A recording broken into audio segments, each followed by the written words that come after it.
هو إيه علاقة البنك بالبيتزا؟ انت بتقول ايه؟ تعال وأنا أقول لك. رايح فين؟ رايح البنك. جاي منين؟ جاي من البنك. طب البنك نفسه جه منين؟ تعال ندخل آلة الزمن ونرجع شوية لورا في الأربعينات. أول نظام للبنوك بدأ في إيطاليا، وفي العصور الوسطى الطليانية كانت علاقتهم التجارية بتتم على البنش، وبنش بالإيطالي يعني بانكو. بدأت تلقطها دلوقتي بالظبط كده، من كلمة بانكو اتحرفت وبقت بنك.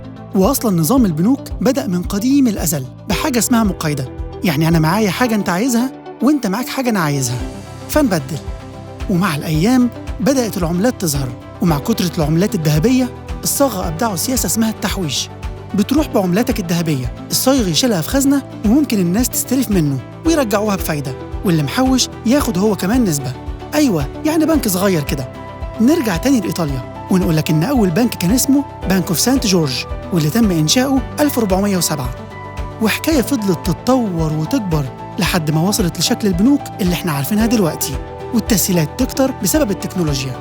وبكده اللي اخترع البيتزا هو اللي اخترع اسم البنك. ودي كانت حلقة من حكي أبو اليزيد.